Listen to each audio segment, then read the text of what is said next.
ತಿರುಪತಿಯಲ್ಲಿ ಹಿಂದೂಯೇತರ ಸಿಬ್ಬಂದಿಗಳಿಗೆ gate pass ಕೊಡುವಂತಹ ವಿಚಾರಕ್ಕೆ ಸಂಬಂಧಪಟ್ಟ ಹಾಗೆ ಹಲವು ದಿನಗಳಿಂದಲೂ ಕೂಡ ಇದು ಚರ್ಚೆಯಲ್ಲಿತ್ತು. ಈಗ ಕೆಲಸಕ್ಕೆ ಕೈ ಹಾಕಿದ್ದಾರೆ. ಸ್ವಯಂ ನಿವೃತ್ತಿ ಪಡೆದುಕೊಳ್ಳಿ ಇಲ್ಲವೇ ಟ್ರಾನ್ಸ್ಫರ್ ಮಾಡಿಕೊಳ್ಳಿ. ಹಿಂದೂಯೇತರ ಸಿಬ್ಬಂದಿಗೆ ಟಿಟಿಡಿ ಕಟ್ಟುನಿಟ್ಟಿನ ಸೂಚನೆಯನ್ನ ಕೊಟ್ಟಿದೆ. ಟಿಟಿಡಿ ಸಭೆಯಲ್ಲಿ ಸರ್ವಾನುಮತದ ನಿರ್ಣಯ ಅಂಗೀಕಾರಗೊಂಡಿದೆ. ಟಿಟಿಡಿ ನಿರ್ಧಾರಕ್ಕೆ ಹಲವಾರು ಕಾರ್ಮಿಕ ಸಂಘಟನೆಗಳು ಕೂಡ ಬೆಂಬಲವನ್ನ ಸೂಚಿಸಿವೆ. ಸುಮಾರು 300ಕ್ಕೂ ಹೆಚ್ಚು ಹಿಂದೂಯೇತರ ಸಿಬ್ಬಂದಿಗಳನ್ನ ವಜಾ ಮಾಡುವಂತಹ ನಿರ್ಧಾರಕ್ಕೆ ಬಂದಿದ್ದಾರೆ.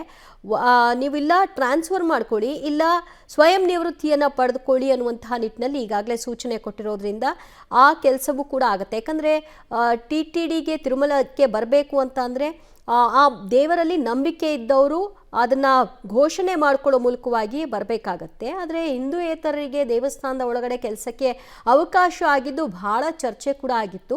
ಅದು ಮುಂದುವರಿಲಿಕ್ಕೆ ಸಾಧ್ಯ ಇಲ್ಲ ಅಂತ ಕೂಡ ಚಂದ್ರಬಾಬು ಅವರು ಹೇಳಿದ್ರು. ಜಗನ್ ಸರ್ಕಾರದ ಅವಧಿಯಲ್ಲಿ ಈ ರೀತಿ ಹಿಂದೂಯೇತರನ್ನ ನೇಮಕ ಮಾಡಿದ್ರು ಅಂತ. ಈಗ ಅವರಿಗೆ ಪರ್ಯಾಯ ವ್ಯವಸ್ಥೆ ಏನು ಇಲ್ಲ, ನೀವು ಸ್ವಯಂ ನಿವೃತ್ತಿಯನ್ನ ಪಡ್ಕೊಳ್ಳಿ ಇಲ್ಲ ಬೇರೆ ಕಡೆಗಳಿಗೆ ಬೇರೆ ಸರ್ಕಾರಿ ಕಚೇರಿಗಳಿಗೆ ಶಿಫ್ಟ್ ಆಗಿ ಅನ್ನುವಂತಹ ನಿಟ್ಟಿನಲ್ಲಿ ಈಗ ಕಟ್ಟುನಿಟ್ಟಿನ ಸೂಚನೆಯನ್ನ ಕೊಡಲಾಗಿದೆ. ಇದೊಂದೇ ಅಲ್ಲ, ಹಲವಾರು ವಿಚಾರಗಳಲ್ಲಿ ಈಗ ತಿರುಮಲ ದೇವಾಲಯದಲ್ಲಿ ಶಿಸ್ತನ್ನ ತೆಗೆದುಕೊಂಡು ಬರುವಂತಹ ಕೆಲಸಗಳಾಗ್ತಾ ಇದೆ. ದೇವಾಲಯದ ಆವರಣದಲ್ಲಿ ರಾಜಕೀಯ ವಿಚಾರಗಳನ್ನ ಚರ್ಚೆ ಮಾಡಬಾರ್ದು ಅನ್ನುವಂಥದ್ದು ಒಂದು ಹಿಂದೂಯೇತರರಿಗೆ ಅವಕಾಶವನ್ನ ಅಲ್ಲಿ ಕಲ್ಪಿಸಿ ಕೊಡಬಾರ್ದು. ನೀವು ದೇವರಲ್ಲಿ ನಂಬಿಕೆ ಇಟ್ಟು ಬರೋರಾದ್ರೆ ಅಂಥವರಿಗೆ ಮಾತ್ರ ದೇವಸ್ಥಾನಕ್ಕೂ ಕೂಡ ಬರುವಂಥದ್ದು. ಅಲ್ಲಿ ಸಿಬ್ಬಂದಿಗಳು ಮಾತ್ರ ಅಲ್ಲ, ದೇವಸ್ಥಾನಕ್ಕೆ ಬರೋರಿಗೂ ಕೂಡ ಈ ನಿಯಮ ಇದೆ. ಇನ್ನು ಸಿಬ್ಬಂದಿಗಳು ಹಿಂದೂಯೇತರನ್ನ ಈಗ ಬೇರೆ ಕಡೆಗಳಿಗೆ ಶಿಫ್ಟ್ ಮಾಡೋದು ಅಥವಾ ಸ್ವಯಂ ನಿವೃತ್ತಿ ಪಡ್ಕೊಳ್ಳುವಂತಹ ಪ್ರಕ್ರಿಯೆಗೆ ಚಾಲನೆ ಕೊಟ್ಟಿದ್ದಾರೆ.